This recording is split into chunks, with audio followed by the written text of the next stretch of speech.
Right కాదండి. దాని బాలినేని గారు వాళ్ళ మన రాజశేఖర రెడ్డి గారు చనిపోయినప్పుడు ఆయన కోసం వాళ్ళ నాయకులు మన గత ముఖ్యమంత్రి కోసం ఆయన రాజీనామా చేశారు. ఒక మన మంత్రి క్యాబినెట్ మినిస్టర్గా ఉంది. అంటే అలాంటి వ్యక్తి బయటకు వచ్చిన దాంట్లో కులం ఎక్కడుందంటున్నాను నేను. ఆయన విభేదించి ఎందుకు బయటకు రావాల్సింది సరిగ్గా లేదు. ఇదైతే రైట్ కాదు. ఇలాంటి రాజకీయం రైట్ కాదు. విచ్ఛిన్నమైన రాజకీయం రైట్ కాదు. సో అక్కడ ఎక్కడ కులం అనేది లేదు. అది నా మాట చెప్పడానికి చెప్తున్నాను ఇదంతా. ఇప్పుడు నన్ను తిట్టే వాళ్ళందరూ చూడండి, నన్ను తిట్టిన వాళ్ళు ఇప్పుడు దాకా అందరు కాపులు తిట్టారు నన్ను. అంటే భుజాలు ఎవరి భుజాల మీద పెట్టి మీరు కాలుస్తున్నారు తుపాకులు. అంటే మీకు ఇది చాలా జాగ్రత్తగా చూడాలి. అంటే వీళ్ళు ఏం చేస్తున్నారు, మీ సబ్ టెక్స్ట్ మీరు మాట్లాడేది ఒకటి, చూసేది ఒకటి, చెవులకి మీ భావం ఏమి వెళ్తుంది లోపలికి. వీళ్ళు చాలా ఒక పథకం ప్రకారం అందరికీ ఇది ఆమోదయోగ్యం నాకు తెలీదు. జనసేన అంటే ఇష్టపడని వర్గాలు ఏవైనా కావచ్చు. నేను ముందే చెప్పాను, నేను ఎప్పుడు కులాలని చాలా మన ఒక ఎనలైటికల్గానే చూస్తాను. నేను కులాలని ఒక సోషల్ డాక్టరింగ్ పర్స్పెక్టివ్లోనే చూస్తాను. వాళ్ళు ఏం చేస్తున్నారు, ప్రతిసారి తిట్టడం, కాపు నాయకుల చేత తిట్టిస్తారు. లింగంనేని రమేష్ గారికి ఇస్తే వాళ్ళే తిడతారు. లేదంటే ఒక కుర్రాడు 14 ఏళ్ళ ఆడబిడ్డని 3 రోజులు గదిలో బంధించి చాలా రకాలుగా హింసించి చెప్పుకోలేక బయటికి ఇవన్నీ వస్తే అలాంటి వాడు ఏమైపోయారో తెలియదని ఆ కేసు కోర్టులో జరుగుతుంది. అతనికి వత్తాసుగా వీళ్ళందరూ వెళ్తారు. తల్లి బాధ వేరే, తల్లి బాధ నేను అర్థం చేసుకోగలను. కానీ అతను చేసే వృత్తి ఏదో క్రిమినల్. అతను ప్రొఫెషనల్ క్రిమినల్. అతను ఒక ప్రొఫెషనల్ క్రిమినల్లో ఎలా ఎన్నికేసుకొస్తారు? ఏ బేసిస్లో ఎన్నికేసుకొస్తారు? Just because he's your caste. మీ కులం అయితే సరిపోద్దా? అంటే చిన్నప్పుడు మనం వినేవాళ్ళం కదా, show me your friend I tell you who you are అంటారు ఎవరన్నా. అలాగే మీ నాయకుడిని చెప్పండి, అతనేంటో మీరేంటో నేను చెప్తానండి.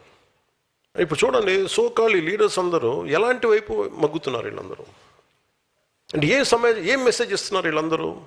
ఉదాహరణకి చాలా కులాలు ఉన్నాయి. ఉదాహరణకి ఫర్ ఎగ్జాంపుల్ కాపు కులాన్ని తీసుకుందాం. ఈ మధ్యన మనకి ఎక్కువ వినిపిస్తుంది కాబట్టి.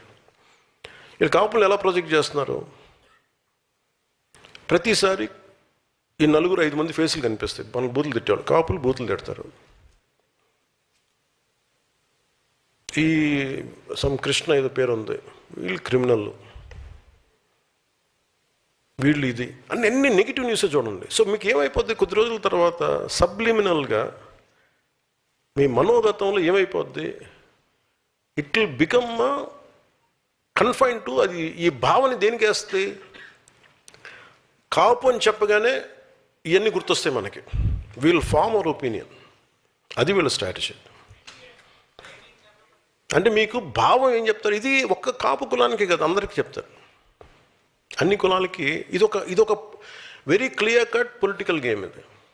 నేను దాన్ని బ్రేక్ చేస్తాను కాబట్టే నా మీద ఇంత కోపం అందరికీ. కొంతమంది ప్రాంతీయతలు పట్టుకొచ్చి రాష్ట్రాలు విడిపోయిన ఇంకా మీరు తిడతా ఉంటే, ఇది దేశంలో అంతర్భాగం అని చెప్పినందుకు నన్ను తిడుతున్నారు. అది నేను ఎప్పుడు తెలంగాణను వ్యతిరేకించాను. అంటే నేను ప్రతి ఒక్కరు డిఎన్ఏని బయటికి చెప్తా. అందుకని కోపం అందరికీ నా మీద. నాకు అర్థం అవుతూ ఉంటుంది. అంటే ఏ సామాజిక వర్గం అయినా నాయకత్వం వహించాలంటే మిగతా అన్ని సామాజిక వర్గాల విశ్వాసాన్ని పొందాల్సిందే, వేరే దారి లేదు దీనికి. భారతదేశంలో ఏ ఒక్క వర్గం కూడా, ఏ ఒక్క కులం కూడా ఒంటరిగా చరిత్రను మార్చబోదు కూడా. కలిసి నడిచిన వారే చరిత్ర నిర్మించారు. అందరినీ కలుపుకెళ్ళిన వాళ్ళే చరిత్ర నిర్మించారు. సాధికారత అంటే మీరు ఒక కులాన్ని పైకి తీసుకురావడం కాదు, మిగతా కులాలను కూడా వాళ్ళని పైకి తీసుకొస్తూ మీరు వాళ్ళు కూడా అంగీకరించే స్థాయికి మీరు ఎదగడం. ఏ సామాజిక వర్గానికైనా నేను అడిగే ఒకటే ప్రశ్న, మీ నాయకుడి మాటలు మీ కులాల గౌరవాన్ని పెంచుతున్నాయా, మీ సమాజం గౌరవం పెంచుతున్నాయా, లేక మీ సమాజం పైన ఉన్న అభిప్రాయాన్ని దెబ్బతీస్తున్నాయా?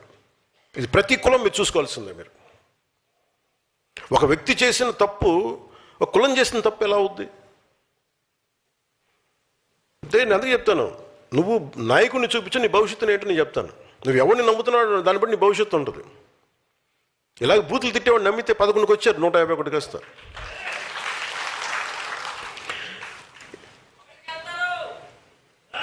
తదాస్తు.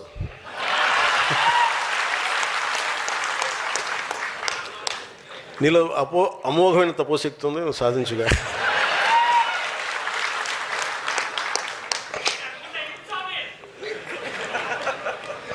ఉదాహరణకి మనకి ఈ మధ్యన శ్రీకాకుళంలో ఇలా మాట్లాడుతూ ఉంటే ఆయన ఎమ్మెల్యే అనుకుంటా, ఎమ్మెల్సీ గుర్తురాండి, ఆయన ఇష్టం వచ్చిన మాట్లాడుతూ సడన్గా అరెస్ట్ చేయగానే అసలు ఆ కేసు కూడా నా మీద పెట్టారంట, నన్ను తిడితే పెట్టారంట, నాకు అది కూడా తెలియదు. నాకు ఏదో ఒకట్లే పేర్లు నేను అనేది వ్యక్తిని చెప్పట్లా. నాకు చెప్పాను కదా, వ్యక్తితో పెద్ద సంబంధం. నాకు నిజంగా చాలామంది తిడుతున్నారు, నాకు చూస్తాను. నాకు ఎంత ఇమ్యూనిటీ వచ్చేసిందంటే భగవంతుడి దయ వల్ల. అంటే నాకు యాంటీ వైసీపీ నేను ఇమ్యూనిటీ ఎక్కించేసుకున్నాక నాకు అసలు అలా చూస్తూ ఉంటాను. నేను బూతులు తిడుతున్నాక అలా చూస్తూ ఉంటాను, సంతోషం. ఇంకా అలాగా అంటే వాళ్ళు సడన్గా ఇష్టానికి తప్పులు చేసేసి, అంటే ఇప్పుడు మా కులాన్ని తొక్కేస్తున్నారు అంటాడు. నీ కులం చెప్పిందా నీ బూతులు తిట్టమని? నీ కులంలో ఉన్న ఏం మాత్రం సెన్సిబుల్ ఉన్న ఒక మహిళను అడుగు, ఒక యువతిని అడుగు, ఒక యువకుడిని అడుగు, ఒక అనుభవం పెద్ద ఆయన అడుగు. నేను బూతులు తిడతానండి, మళ్ళీ నన్ను జైల్లో పెడితే, పోస్టులో పెడితే నేను నా కులాన్ని వాడేస్తాను చెప్పు. ఏం మాట్లాడుతున్నారా మీరంతా? జనసేన కులాల ప్రాతిపదికన రాజకీయం చేయదా? కానీ మీరు చేసిన తప్పులు చేస్తున్న మటుకు నేను చెప్తున్నా, మా వాళ్ళు ఎంత మాట్లాడతారో, మా నాయకులు కానీ మీరు కానీ ఎంత చేస్తారో నాకు తెలియదు. కానీ నేనైతే తప్పు మీరు ఇష్టం వచ్చినట్టు బూతులు తిట్టేసి క్రైములు చేసి కులాలు వెనక దాక్కుంటే నేను మటుకు దానికి బలంగా ఖండిస్తాను. అంతవరకు నాకు ఆ భయాలు లేవు నాకు. సో అందుకని ఈరోజు మనం ఈ కమిటీల ద్వారా ఇవన్నీ మాట్లాడుకున్నాం. సో మన సమర్థతను గుర్తించాలి. అంటే ఇలాంటి పరిస్థితులు మీరు ఎదుర్కోవాలండి. ఇవన్నీ ఎందుకు చెప్తున్నా, ఇలాంటి పరిస్థితులు మీరు ఎదుర్కోవాలి అంటే మీరు వీటి మీద అవగాహన ఉండాలి. చాలామందికి నాయకులు చెప్తున్నా, ఈ మధ్యన మన రాజు ఎక్కడ చెప్పాను, మీరు మాట్లాడరు ఏంటండి, మన వాళ్ళందరూ అడిగారు.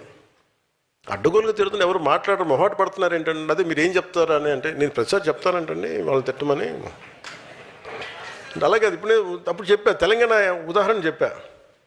తెలంగాణలో నేను చెప్తానా, వాళ్ళు ఎవరు ఎంపీలు ఎమ్మెల్యేలు కూడా కాదు, వాళ్ళకి లోపల వేడు నెత్తురు ఉంటుంది. అలా అంతే, వాళ్ళ దగ్గర ఏం లేదు. వాళ్ళ మాటే ఆయుధం, మాటే తోట. వాళ్ళకి పదవస్తూ కూడా తెలియదు, వాళ్ళకి పార్టీ పదవులు కూడా లేవు. కానీ వాళ్ళు ఎదురు దాడి చాలా అద్భుతంగా ఉంటుంది. అంటే దగ్గర కానీ పాలసీ ప్రకారం మాట్లాడతారు.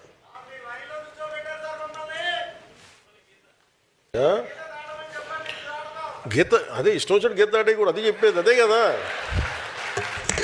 గీత దాటం అంటే మళ్ళీ మనం వైసీపీలో అయిపోతాం, మళ్ళీ మనల్ని అసహించుకుంటాం. అలా కాదు నేను చెప్పేది. ఎవడికి ఎంత శిక్ష పడాలో అది అందరూ ఆనందించి కరెక్ట్గా మాట్లాడాడు అనిపించారు. అంటే శిక్ష వేస్తే ఎలా ఉండాలి అంటే మాట్లాడితే ఎలా తూకం వేసినట్టు ఉండాలి. అంటే ఒక అక్షరం మొక్క ఎక్కువ ఉండకూడదు, ఒక అక్షరం మొక్క తక్కువ ఉండకూడదు, కరెక్ట్ కొట్టడం అన్నది. మీకు దాని మీద మాట్లాడి మీరు అందరినీ ఒక మూకమ్మని తిట్టేయకూడదు. ఎంచుకోండి, ఎనలైజ్ చేయండి, ఒక్కొక్క వ్యక్తిని ఎనలైజ్ చేయండి. ఈ వ్యక్తి ఇలా మాట్లాడాడు, దాని మీద రాసుకోండి, చిన్న చరిత్ర రాసుకోండి. ఏం మాట్లాడితే బాగుంటుంది, ఎలాగా మాట్లాడితే కరెక్ట్ కూర్చుంటాడు. మీరు అలా అందరూ మాట్లాడబట్టే కదా ఎక్కువ పాపం మాట్లాడే వాళ్ళందరూ చిచి మనం వాళ్ళ జోలికి వెళ్ళకూడదని చెప్పి మనకి ఇన్స్ట్రక్షన్. ఇప్పుడు వాళ్ళకి ఏంటో సడన్ రియలైజేషన్ వచ్చింది, మీకు మాకు సంబంధం లేదండి. సంతోషం మాకు, ఐఎమ్ ఎక్స్ట్రీమ్లీ హ్యాపీ అబౌట్. అంటే నేను చెప్పదలుచుకుంది ఏంటంటే, మీరు అలాంటి స్థాయిలో దిగి ఇలా మాట్లాడితే అంటే మా నానాజీ గారు